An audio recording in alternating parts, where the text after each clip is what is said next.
네, 한 주간의 첫날이 월요일입니다. 오늘 우리 주식시장에 영향을 미칠 이슈들을 미리 살펴보고 분석해 보겠습니다. 리더스 인덱스의 박주근 대표 나오셨습니다. 어서 오세요, 대표님. 네, 안녕하세요. 지난주에 외국인이 선물을 보니까요. 네. 되게 매도를 좀 했어요. 네. 그러다 보니까 이번 주에 좀 수급적인 부분을 조금 먼저 체크를 하면서, 왜냐하면 우리나라 시장이 이제 또 다음 주에 FOMC가 있다 보니까 네. 외국인들이 또 현물을 어떻게 사고 팔지가 굉장히 중요하지 않습니까? 첫 번째 질문은 12월에 이제 쿼드러플 위칭 데이가 있죠. 네. 이번 주 목요일에 예정이 돼 있는데, 이 외국인의 매도가 어떻게 작용을 할지, 시장이 약해질지 강해질지가 좀 불투명한데 네. 어떻게 보고 계신지 궁금해요. 제 생각에는 결론적으로는 조금 밋밋하지 않을까. 밋밋하다. 네. 왜냐하면 결국에는 이 쿼드러플 선물 옵션 만기 때는 결국 외국인 수급이 핵심인데, 그렇죠.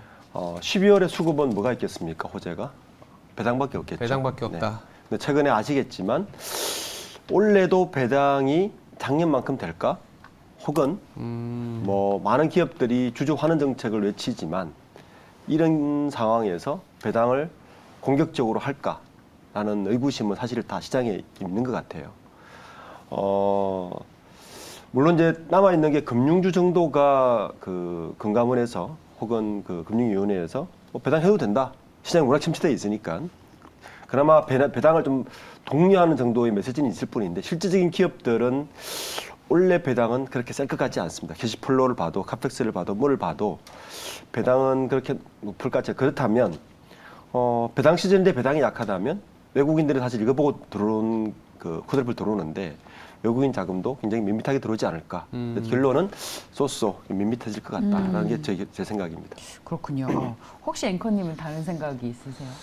지금 약간 눈치 보기는 될 수밖에 없을 것 같아요. 10월, 12월 이 FOMC가 다음 주에 있고 이번 주 후반에 생산자 물가 나오고 말씀하신 것처럼 배당이 좀 밋밋하게 되면, 그러니까 약간 중립 이하이지 않을까. 그렇다고 뭐 대규모 매도하면서 예전처럼 뭐 우리가 시장이 뭐 2,300 깨지고 이런 부분은 아니지만 상단이 조금 막히는 느낌? 이 정도지 않을까라는 생각을 하고 있습니다. 또 배당 시즌 이런 게 있습니다. 그 역대 작년 배당 시즌을 보면 조달 금리가 배당률보다 낮아서 이익을 받거든요. 무슨 말이냐면 돈을 빌려서 배당주를 사더라도 이익이 남는 구조에 있는데, 아시겠지만 지금은 조달금리가 너무 비싸요. 그리고 그 조달금리 대비 배당을 투자했을 때 이익 보는 구조가 아닙니다. 예. 그러니까 이 배당 시즌에 이런 구조면 배당이 약해질 수밖에 없는 구조라서 다시 들어와도 외국인들도 비슷한 생각을 할 것 같다. 네. 그래서 배당은 되게 밋밋하지 않겠나 싶습니다. 네. 자, 그렇다면 다음 이슈로 넘어가겠습니다. 자, 네옴시티 테마가 계속 확산하고 있는데요. 건설과 헬스케어를 비롯해서 이제는 제약과 바이오로도 관심이 이동을 했습니다. 제약 바이오는 또 저희가 지난 주말에 관련 애널리스트와 이야기를 듣기도 했는데 내년 초에 컨퍼런스 모멘텀도 받고 있고요. 자, 어쨌든 최근에 이런 테마주들이 계속 확산을 하고 있습니다. 대표님께서는 투자 전망 어떻게 가지고 가십니까? 이제 뭐 좀 생뚱맞게 생각할 수 있을 것 같아요. 네옴시티인데 왜 제약 바이오? 뭐 이런 거죠. 네. 이유는 한 가지인 것 같습니다. 그 빈살만 왕세자와 같이 온 쪽 중에 한쪽이 예.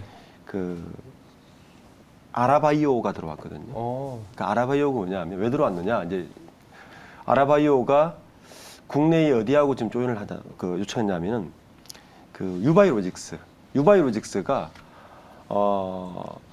지난주부터 전 세계에 콜레라를 공급할 수 있는 유일한 업체로 바뀌었어요. 네. 다른 업체가 하나 있었는데 생산을 중단하는 바람에 유바이로직스가 유일하게 콜레라 생산 업체가 됐는데, 아시겠지만 콜레라라는 것이 더운 곳에 굉장히 유행을 하고 최근에 홍수라 이런 것 때문에 유행을 하는데, 아라바이오가 우리에게도 공급할 수 있도록 해달라고 요청을 한 게 사실은 시바되었습니다. 사실은 제가 이 기업에 오늘 좀 알아서 또 토도해봤어요. 사실이냐 이렇게 봐봤더니 그 부분 맞다라고 제가 확인을 했고, 네. 이제 전 세계 유일한 공급체이다 보니까 원래 그 유바이로직스는 그 공공 부분은 1달러를 받아요. 예를 들어서 뭐 유엔에서 요청한다든지 그 빌 게이츠가 여기다 투자를 공급하지 않습니까? 그쪽에 들어오는 건 1달러 받는데, 이 아라바이오처럼 민간으로 공급하는 곳은 그 한 개당 $5, 5배를 받습니다. 그러면 이제 매출이 늘어나겠죠. 확 늘어나죠. 예, 이제 이런 부분 때문에 네옴시티와 바이오가 무슨 상관이 있을까 생각했는데 이런 부분이 연관이 돼 있는 거죠. 그러니까 그 콜레라라든지 그리고 그 프로바이오틱스 같은 경우도 비피도 같은 경우도 비슷한 맥락입니다. 그러니까 그런 어떤 복지나 뭐 위생 그 보건 이쪽 관련된 바이오로직스가 조금 이번에 그 네옴시티와 연관을 받는 게 이런 이유 때문인 것 같아요. 아예 연관이 없진 않았네요. 그렇죠. 근데- 전혀 연관 있는 거 아니고. 근데 또 이제 타이밍적으로 헬스케어나 바이오가 그동안 좀 이렇게 시장에서 성장주로서 금리 인상 때문에 많이 소외가 돼 있었는데 어느 정도 이제 금리도 조금 뭐 적정금리 아니면 최종금리에 다가가고 있고 타이밍적으로 이제 제약 바이오도 해볼만 하다라고 해서 지난주에 저희가 모셔서 얘기 들어보니까 뭐 항암제부터 알츠하이머와 관련된 치료제, 내년에 이제 또 JP 모건 컨퍼런스 빅파마들이 또 네. 엄청난 투자에 대한 아이디어들이 나오다 보니까 이 바이오주를 좀 투자를 해야겠다는 생각들이 좀 하시는데 이게 또 접근하기가 좀 어렵지 않습니까? 어렵죠. 이것도 테마로 들어갔다가 또 변동성만 또 커지고 이럴 맞습니다. 수 있어서 어떻게 해야 될지가 좀 궁금해요. 저는 바이오를 보실 때 뭐 여러 가지 지금까지는 저는 그 우리가 시행착오와 학습을 많이 했다라는 생각을 듭니다. 그래서 이 바이오를 보실 때 기술적으로 어차피 우리가 접근하기 어려운 좀 쪽이고 체질 개선이 좀 많이 된 곳에 저는 그런 종목들을 유심히 보는 것도 이 바이오의 테마를 보는 옥석을 가리는 하나의 중요한 단초가 되지 않을까 생각합니다. 지금까지 학습 많이 해왔으니까 좀 체질 개선이 되어 있고 그리고 실제 플랫폼이 잘 작동하는 바이오주도 좀 눈여겨볼 만한 테마이지 않을까 생각합니다. 네. 자, 제약바이오에 대한 관심이 높아지고 있다라는 이야기를 나눠봤습니다. 자, 그리고 다음 섹터에서는 K방산주 이야기를 좀 이어갈까요? 방위사업청이 국가 안보 강화와 방산 수출 성장을 위해서 정부에서 3년간 1조 원 이상의 금융 지원을 한다고 합니다. 방산주, 올해 우리 주식시장에서 대표적인 주도주이기도 했었죠. K방산주 앞으로도 계속 봐도 괜찮을지 대표님의 의견부터 듣겠습니다.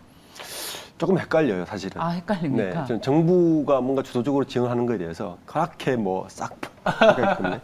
요 1조는 크게 두 가지입니다. 네. 그러니까 가닥을 보면 첫 번째는 방산에서도 스타트업을 키워보자. 이런 게 한 맥락이에요. 방산에서도 네, 쉽지 야, 않죠. 방산에 스타트업이 가능해요? 방산이? 네, 뭐 정부 상업체는 가능하다고 봅니다. 예를 들어서 IT나 이런 게 있으니까. 그리고 이 방사가 보시면 우리가 ESG 하는데 사실은 ESG에 반하는 테마가 방산이에요. 그렇죠. 네. 그렇잖아요. 반하는 좀 환경도 아니고 그렇죠. 거버먼트, 예, 늘 거버넌스야. 예. ESG 쪽하고는 사실 조금 상반된 테마 중에 하나가 방산이었는데 그렇죠. 정부에서 이런 것 같아요. 어차피 지금 방산이 막 뜨고 있으니 이쪽을 좀 더 키워보자는 심사는 맞는 것 같은데 그 방법론으로 첫 번째는 K 방산을 좀 활성화시킬 수 있는 이 산업 전반적인 생태계를 만들어야 되지 않겠느냐는 의미가 있는 것 같아요. 그래서 이쪽에 스타트업을 좀 투자를 해보자라는 게 하나의 그 중요한 포인트고 또 하나는 이런 거죠. 아무래도 우리나라 방산은 대부분이 어디로 가겠습니까? 지금요? 예, 어디로 수출하겠습니까? 동유럽이요? 동유럽, 중동, 중동이나 그다음에 아시아. 아시아. 소위 말하는 가성비가 좋은 거잖아요. 자, 가성비가 좋은 무기가 주로 가는 곳이 동유럽이나 그다음에 동남아나 그렇죠. 약간 뭐 좀 낮은 국가로 가지 않겠습니까? 자, 그러면 낮은 국가가 큰 돈이 없겠죠. 네. 예, 그렇다면 무기를 팔고 뭘로 받을래? 자원이나 인프라 투자. 뭐 예를 들어 동남아에 무기를 팔고 나서 우리는 그럼 너희 나라 도로를 하나 닦아줄게. 이런 식으로 뭐 자원을 받는지 이런 식의 트레이딩을 할 수 있는 길을 열어줬다. 이 두 가지가 이번 방사청의 투자의 핵심입니다. 그러니까 기본적으로는 지금은 우리나라 방위산업이라는 게 그 방위산업체를 중심으로 한 국가 산업으로 키워서 우리나라 무기에도 쓰고 그게 좀 기술이 축적됐으니까 이제 수출하고 요즘 이 정도의 산업이었는데 요걸 조금 더 인프라를 좀 네트워크 만들려면 스타트업 같이 좀 기초 기술에 이런 것들 좀 키워보자라는 게 큰 맥락 중에 하나예요. 이런 것들을 그러면 어디를 봐야 되느냐? 정부가 이제 이런 쪽으로 눈을 돌리기 시작했으니 방산 쪽의 스타트업이나 기술을 가진 기업들도 눈이 볼만하다. 요 1조 정도 돈이 가니까 그 테마가 하나가 있고, 그리고 이제 두 번째 이야기는 그런 식으로 트레이딩 이거 확정된 건 아닙니다. 정부의 아이디어 차원이고 아마 기술을 이뤄준다고 했으니 그런 식으로 가면 현재 동유럽 중심이나 돼 있는 이 무기 방산 수출이 조금 더 확산할 수 있지 않을까? 요 두 번째 테마는 기존의 방산업체에게 호재가 되겠죠. 그러니까 이 두 가지의 맥락을 구분해서 이번 해석하는 게 좋을 것 같습니다. 근데 마중물이라는 측면에서는 이렇게 스타트업을 했을 때 과연 되겠냐 했을 때 스타트업 자체가 원래 과연 되겠냐 하면서 시작하는 거기 때문에 더불어서 모든 게 이제 금융 지원이 있다 보면 안 될 걸 또 될 수 있거든요. 네. 그래서 방산을 조금 더 키우겠다, 이쪽이 방향성이다라는 정부의 어떤 스탠스를 저는 한 번 더 인식한 거 아니냐라는 생각이 들고 네. 이게 방산하다 보니까 저는 하나 더 생각이 나는 게 같이 끼어서 이제 수출하려는 게 원전이잖아요. 네. 원전에 대한 생각들은 또 어떻게 갖고 있는지 궁금하거든요. 이제 이게 정부 주도다 보니까 예를 들어서 이런 거죠. 아까 두 번째 테마. 이게 우리가 무기 수출을 해줄 테니 너희들 뭐 투자할 거 좀 줘. 이런 거지 않습니까? 맞아요. 이제 그게 뭘 끼울 거냐. 아, 이제 원전이나 또 들어갈 수 있겠죠. 아. 한전 뭐 이런 데 들어갈 수 있겠죠. 이제 정부에서는 이렇게 이제 포석을 하면 이거 일거양득이지 않아? 뭐 이런 식의 봐서 두 번째 테마를 많이 꺼낸 것 같습니다. 이게 원래 이제 수요가 민간의 수요가 안 그래도 우리 화물연대 얘기하면서 내수가 안 그래도 안 좋은데 이게 뭐 여차저차 하면 또 내수가 더 붕괴될 수도 있겠다라는 생각이 들 때 원래 이 정부 쪽에서는 상당한 어떤 내수 드라이브를 거는 게 건설 쪽이거든요. 네, 근데 그렇죠. 이게 막혀 있는 거거든요. 네. 막혀 있으니까 어떻게든 약간의 수요를 전체적인 GDP의 그로스를 내기 위해서 수출을 가져가야 수출 우리가 잘하고 있는 수출은 또 글로벌 경기하고 연결된 여기도 막혀 있고 그러니까 이제 뭐 원전이니 방산이니 이렇게 가고 있거든요. 근데 사실 잘 움직이다가 연 중반에 좀 움직였다가 한 지금 4개월, 5개월째 이런 뉴스가 나와도 크게 반응을 안 하는 게 너무 이제 먼 일이다라는 생각이 그런 생각을 하시는 건지 아니면 정말 실현 가능성을 좀 높게 보지 않아서 그런 건지 이거 궁금하거든요. 아니면 타이밍적으로 지금은 이제 봐야 될 때다라고 보시는 건지 어떠세요? 그러니까 이런 거죠. 이제 정부 주도로 뭔가를 핑계를 높일 때 사실은 아까 제일 쉬운 게 건설이거든요. 맞아요. 왜냐하면 건설은 GDP에 바로 나타납니다. 바로 나오죠. 네, 그래서 이제 그 정부 측에서도 가장 쉽게 손댈 수 있고 컨트롤하기 좋고 그래서 이제 건설 수로 드라이브를 거는데 지금 상황 아까 말씀하신 것처럼 굉장히 안 좋잖아요. 수출도 적자 연속에다가 그런데 이제 그렇다고 이 방향을 원전이나 뭐 네옴시티나 이런 식으로 뭔가 테마성으로 하는 거는 정부 주도의 테마는 제가 이 자리에서 몇 번 이야기했지만 그렇게 많은 심성을 가지고 있지 않습니다. 결국에는 뭐냐 하면 정부는 마중물을 하긴 하겠지만 네. 결국 마지막에는 민간끼리 MOU가 아니라 계약을 체결했을 때만 그게 실제 실질성이 있거든요. 그래서 투자의 포인트도 정부 주도로 뭔가 MOU를 했다 측면에서 뭔가 투자를 들어가기보다는 실질적인 움직임이 있을 때 들어가는 게 저는 확실하다고 생각합니다. 그래서 정부 주도의 많은 테마성을 볼 때는 좀 두 번째 단계까지는 조금 유심하게 지켜보는 것도 투자할 때 좀 신중함을 유지하는 것도 하나의 방법인 것 같습니다. 저희가 지금 방산 관련 주식을 얘기하면서 정부에서 금융 지원을 한다. 그렇다면 여기에 또 스타트업 생태계를 조성하는 데 기여할 수 있을 것이다라는 말을 했어요. 관련 산업에도 미리미리 관심을 갖는 것도 방법이라는 말씀을 주셨는데 구체적으로 어떤 섹터의 교집합이 있겠습니까? 그리고 어떤 종목이 가능할까요? 방산이라고 해서 무조건 기계 무기도 생각하지만 사실은 ICT 쪽이죠. ICT? 스타트 쪽은. 네. 그러니까 우리나라 여러 가지 IT가 사실은 방산에 합쳐지면서 하는데 그 IT 중에서도 무기 체계와 관련된 ICT 쪽은 아마 스타트업이 많은 투자를 받겠죠. 뭐 카메라 인식 체계라든지 여러 가지가 있지 않겠습니까? 뭐 레이더에 들어가는 부품이라든지 네. 그 카메라 인식 체계 같은 경우는 기술 굉장히 발달돼 있어요. 예, 이런 것들이 아마 그 우선 투자 대상에 좀 정부 투자가 들지 않을까. 그러니까 기존 무기 이런 것보다는 서브로 들어가 있는 IT 쪽과 연관된 그 스타트업이나 기업들을 좀 보는 것도 하나의 방법인 것 같습니다. 단순히 저는 무식해서 몰라도 이렇게 스타트업이라 그러니까 신무기 개발하는 쪽만 생각하는데 그게 아니라 아니 저는 딱 그 생각이 들었고요. 맞아요, 신무기 보통. 개발하는 건가? 그게 아니라 뭐 카메라라든지 네. 뭐 레이더 우리가 이제 실생활에서 우리 뭐 전기차 자율주행하면은 거기에 들어가는 기술이 그 테크놀로지가 그대로 방산 쪽에 들어가죠. 가는 예, 거겠네요. 그러면 원래도 스타트업 쪽이 자금들이 많이 가고 있는 쪽이 그쪽인데 그렇죠. 오히려 확산되면은 뭐 또 기승전 전기차 할 수 있지만 모빌리티로도 확산이 될 수도 있겠네요. 이 그렇죠. 격가지로 매출이 네. 늘어나면서. 원래 그 스타트업, 미국의 스타트업들을 보면 어. 대부분의 고급 기술들은 미국의 나사라든지 미국 국방성에서 나온 기술들이 사실 인터넷도 인터넷에서 국방성에서 나온 그렇죠, 거잖아요. 그렇죠.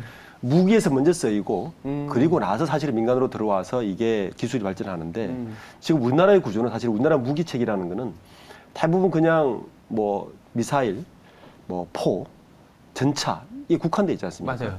근데 거기에 들어가는 서버 기술들이 사실은 상당히 많이 발전돼 있어요.